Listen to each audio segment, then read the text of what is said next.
esteja convosco. Ele está no meio de nós. Proclamação do Evangelho de Jesus Cristo segundo Lucas. Glória a vós, Senhor. Naquele tempo, o anjo Gabriel foi enviado por Deus a uma cidade da Galileia chamada Nazaré, a uma virgem prometida em casamento a um homem chamado José. Ele era descendente de Davi e o nome da virgem era Maria. O anjo entrou onde ela estava e disse: Alegra-te, cheia de graça, o Senhor está contigo. Maria ficou perturbada com essas palavras e começou a pensar qual seria o significado da saudação. O anjo então disse-lhe: Não tenhas medo, Maria, porque encontraste graça diante de Deus. Eis que conceberás e darás à luz um filho, a quem porás o nome de Jesus. Ele será grande, será chamado Filho do Altíssimo. E o Senhor Deus lhe dará o trono de seu pai Davi. Ele reinará para sempre sobre os descendentes de Jacó, e o seu reino não terá fim. Maria perguntou ao anjo: Como acontecerá isso, se eu não conheço homem algum? O anjo respondeu: O Espírito virá sobre ti, e o poder do Altíssimo te cobrirá com sua sombra. Por isso, o menino que vai nascer será chamado Santo, Filho de Deus. Também Isabel, tua parenta, concebeu um filho na velhice. Este já é o 6º mês daquela que era considerada estéril, porque para Deus nada é impossível. Maria então disse: Eis aqui a serva do Senhor, faça-se em mim segundo a tua palavra. E o anjo retirou-se. Palavra da salvação. Glória a vós, Senhor. Queridos irmãos e irmãs, chegamos ao 4º domingo do tempo do Advento. É então o 4º passo que vamos dando neste sentido de vivermos a grande celebração do Natal.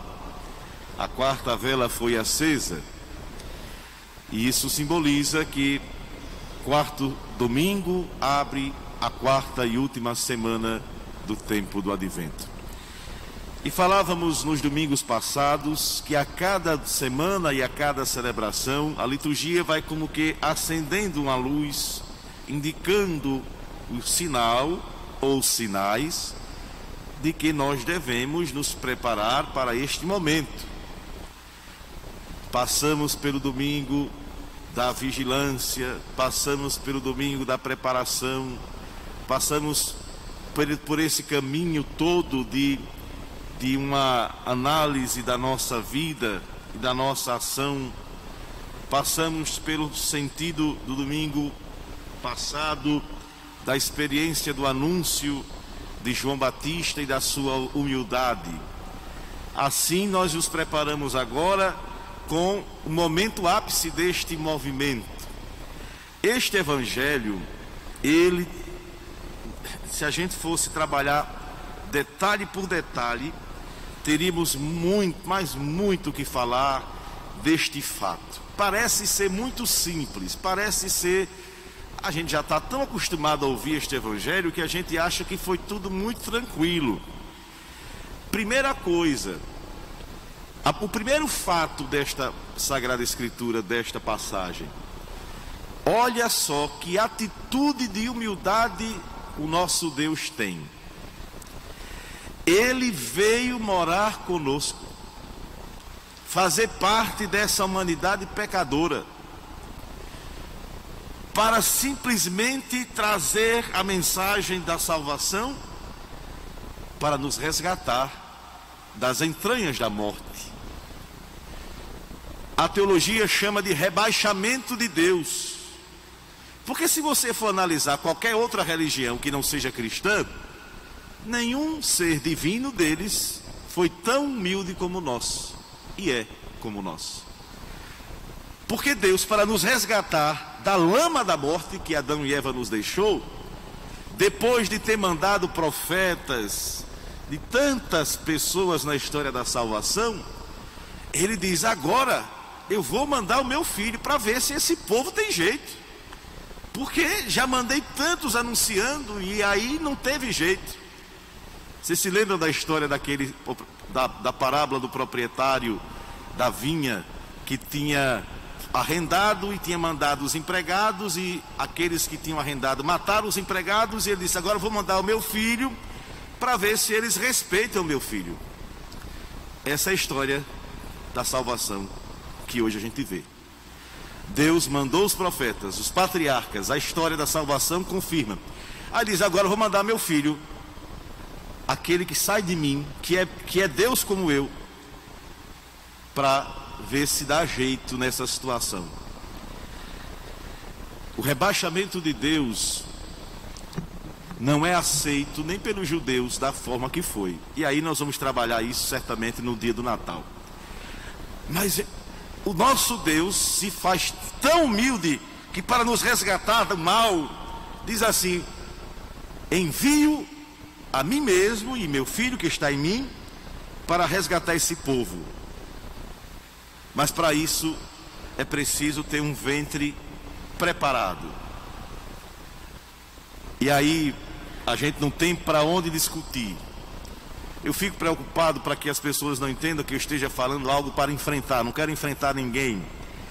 Mas como é que a gente pode entender essa palavra de outra forma senão que Maria Santíssima foi escolhida por Deus? O anjo foi enviado para uma pessoa já direcionada. Não foi dizendo assim: anjo Gabriel, desce lá na terra e a primeira mulher que você encontrar, aquela vai ser a mãe de Jesus. Não. O anjo foi enviado. Olha só, porque às vezes a gente tem a resposta, mas a gente às vezes se deixa levar por outras coisas. Olha, o anjo foi enviado por Deus, não foi enviado por ele. O anjo nunca faz uma missão por ele mesmo, faz porque Deus envia. Há uma cidade da Galileia, uma região, Galileia era uma região, chamada Nazaré. Imagine, eu vou dar só um exemplo, é como se assim: vá lá na região por ali central, perto ali das imediações do rio Piranhas-Açu, numa cidade chamada São Rafael, há uma virgem prometida em casamento a um homem chamado José, e o nome da virgem era Maria. Pronto, não tinha dúvidas, não tinha como ser outra pessoa. Poderia até ser, não sei, que Nossa Senhora não dissesse que não queria, mas o convite foi direto para ela, e ela foi preparada, por isso que não tinha como ela dizer que não queria. É aquela história que quando Deus chama, a gente pode correr, a gente pode fugir, a gente pode dizer que não quer, mas chega uma hora que a gente tem que pensar bem: é Deus que chama, não é qualquer pessoa, é Deus. E aí o anjo vai conversar com Maria, e nesse colóquio todo, nessa conversa, ele mostra o plano de Deus para ela e para a história da salvação. E aí depois de tudo ela diz: olha, como é que vai acontecer isso? Eu não conheço homem algum, estou prometida em casamento. E aí ele responde: olha que forma bela as ações das três pessoas. O pai envia o filho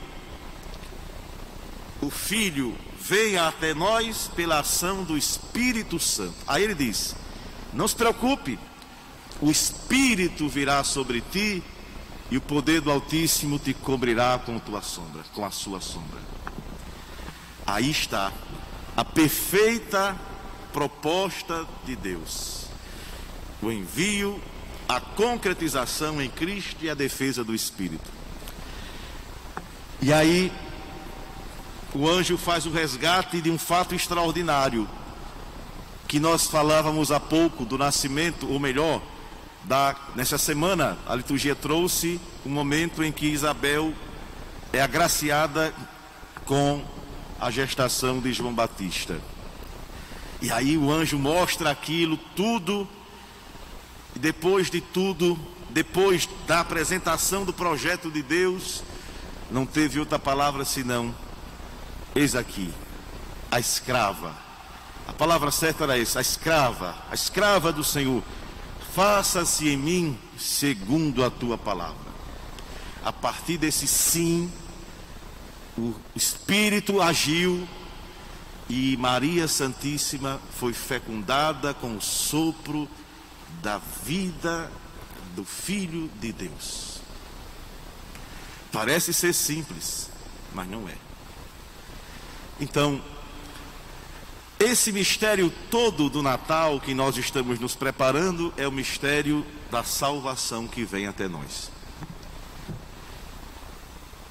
Vamos saber que mesmo depois de tudo, Maria Santíssima vai sentir na pele o que significa dizer: eis aqui a escrava do Senhor. Ela vai sentir na vida que dizer sim a Deus é enfrentar os homens. A primeira dificuldade, José, quando soube, ficou preocupado porque ele sabia que a situação ia ser difícil para ela. Primeiro porque os judeus não iam aceitar essa história de dizer que ela era a mãe do Filho de Deus. Então ele sai, ele abandona Maria para dizer assim: abandonando-te, eu te salvo, mesmo que na minha humanidade esteja confuso. Depois o anjo vai, resgata José, José aceita Maria. Depois o nascimento, não teve um lugar digno, nasceu numa manjedoura, num curral, perseguido. Quem diz sim a Deus vai enfrentar a fúria da humanidade, até a fúria do nosso próprio ser, porque a gente quer seguir a Deus de uma forma e o nosso jeito de ser quer ir por outro caminho. Não são só as pessoas de fora que nos impedem por vezes de nos encontrar com o caminho do reino de Deus. Nós mesmos, o nosso jeito de ser, a nossa atitude, o nosso mau costume de enfrentar a vida, muitas vezes nos impedem de abraçar esta dinâmica da vontade de Deus. Peçamos, portanto, ao Espírito que nos conceda um tempo que ainda se segue para o Natal, para nos preparar para, com muita alegria, viver o nascimento do Senhor em nossa vida e em nosso coração.